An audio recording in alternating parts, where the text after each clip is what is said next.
Sejam bem-vindos ao meu canal, eu sou a Marlene e o meu conteúdo é sobre casos criminais. Então desde já, se tu gostas deste tipo de conteúdo, inscreve-te no canal, eu tenho a certeza que tu não te vais arrepender e eu quero muito chegar aos 1000 subscritores.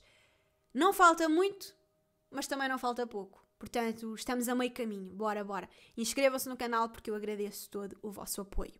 Mas sem mais demoras, vamos então para a história criminal do caso Joshua Maddox.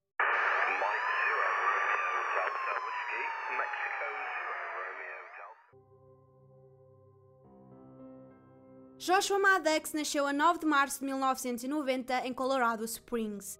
Era filho de Michael e Roberta Maddox. Os pais dele estavam separados e ele vivia com o pai e 3 irmãos em Woodland Park, no Colorado, uma cidade com cerca de 7.500 habitantes. O Joshua tinha uma mente criativa e um espírito aberto.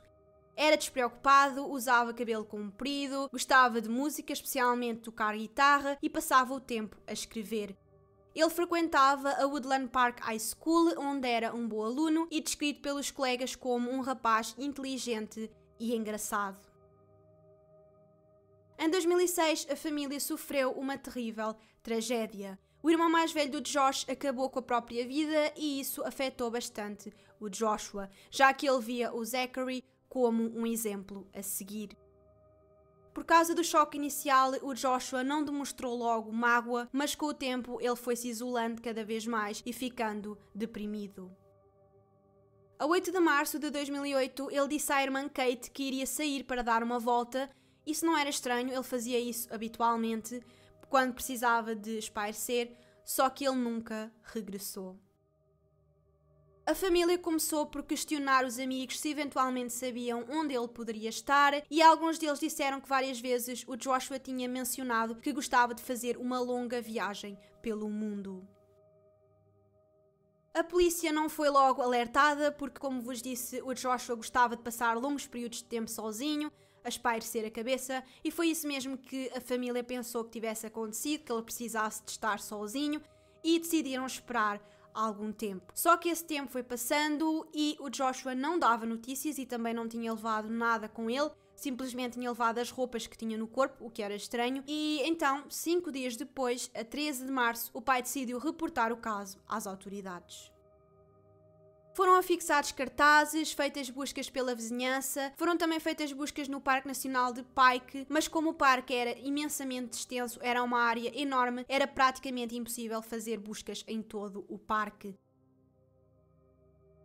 Como ele tinha 18 anos, a polícia acreditava que ele teria fugido por vontade própria e a verdade é que com o tempo a família começou também a acreditar que fosse isso mesmo que tivesse acontecido, que ele tivesse querido começar uma vida nova num outro lugar. Eles não tinham motivos para desconfiar que alguma coisa de mal lhe tivesse acontecido. Ele não tinha inimigos, não tinha ninguém que eventualmente lhe pudesse querer mal. Com o tempo, a família começou a aceitar o facto de ele ter ido embora, pensando que tivesse sido uma fuga e que ele quisesse começar uma vida num outro lugar. E então eles simplesmente aceitaram.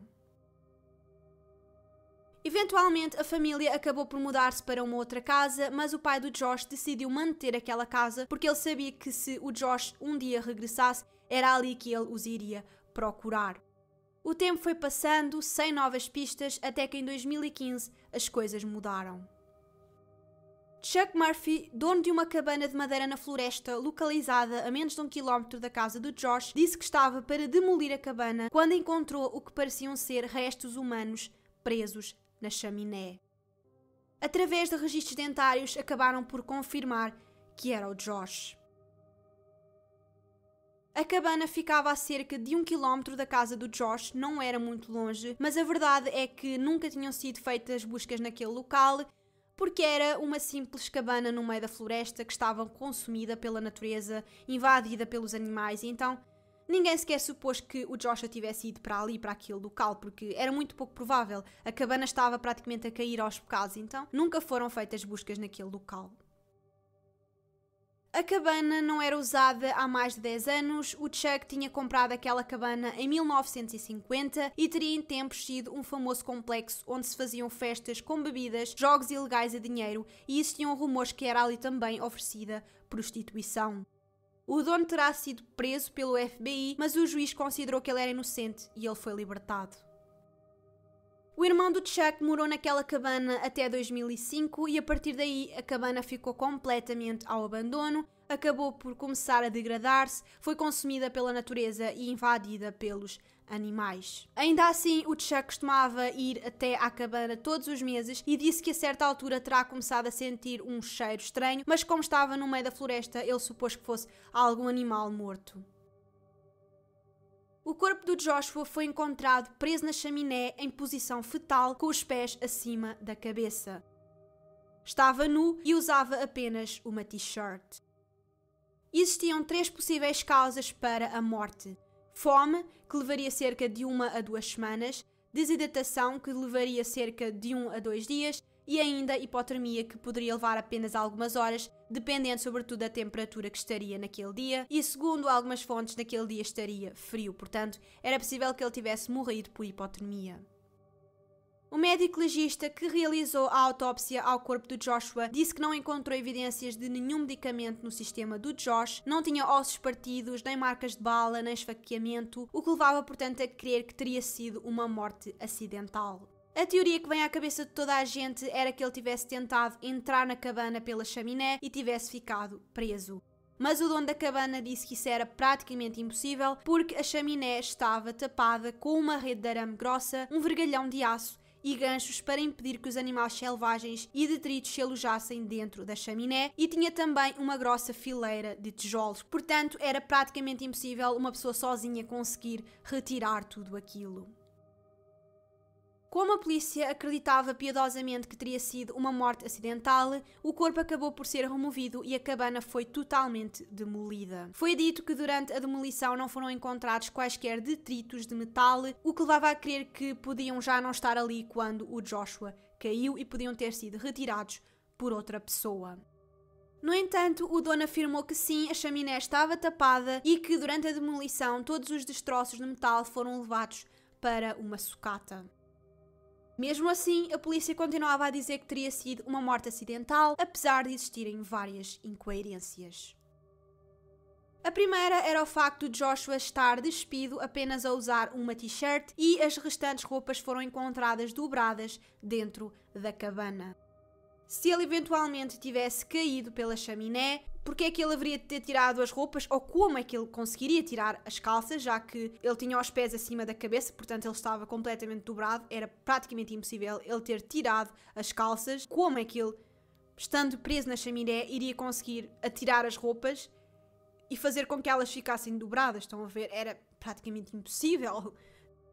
A segunda incoerência era a posição em que o corpo de Josh foi encontrado. Ele foi encontrado em posição fetal, o que levava a crer que ele teria caído na chaminé de costas, o que não era muito comum, porque se ele eventualmente tivesse tentado entrar na chaminé e tivesse destapado a chaminé, ele teria se atirado de frente e não de costas. Existia a possibilidade de ele ter entrado na cabana e ter tentado sair pela chaminé, tentado subir, mas misteriosamente uma barra de madeira teria sido arrancada da parede e movida de forma a tapar a saída da chaminé, o que levava a crer que alguém poderia tê-lo prendido ali naquele sítio e depois ter tapado a saída. Mas seriam pelo menos precisas 2 pessoas para conseguirem empurrá-lo e deixá-lo naquela posição. Em 2015, no Reddit, numa publicação sobre o caso do Joshua, uma pessoa comentou o possível nome de um suspeito. Essa pessoa disse que na escola o Joshua tinha um colega hippie e magrelo chamado Andy que tocava guitarra numa banda chamada The Baumers. Ele e o Joshua nunca foram amigos, mas sabia-se que o Josh começou a dar-se com o Andy pouco tempo antes de desaparecer. Durante anos, várias pessoas tentaram dizer à polícia que viram o Andy com o Josh pouco antes dele desaparecer, mas a polícia nunca deu ouvidos. O Andy acabou por ser interrogado, mas mais uma vez foi considerado que era impossível uma pessoa só ter colocado o Josh naquela posição e o Andy acabou por ser descartado e deixou de ser suspeito. Algumas pessoas disseram que pouco depois do desaparecimento do Josh, o Andy andou vários meses a viajar pelo mundo, mas outras pessoas garantiram que ele esteve durante algum tempo internado numa clínica psiquiátrica. A morte do Joshua permanece um verdadeiro mistério, não se sabe se foi um mero acidente ou se alguém mais pode estar envolvido. Se foi um mero acidente, é estranho as roupas terem sido encontradas dobradas, é estranho aquela barra de madeira ter sido arrastada de forma a tapar a saída da chaminé e é estranho ele ter caído de costas. Mas enfim, malta, este foi o caso, espero mesmo que tenham gostado. Comentem em baixo o que é que vocês acharam, se vocês conheciam este caso. Sigam-me nas minhas redes sociais, marlene.comger no Instagram e Marleninha no TikTok. E é tudo, malta, espero mesmo que tenham gostado e até ao próximo vídeo. Tchau!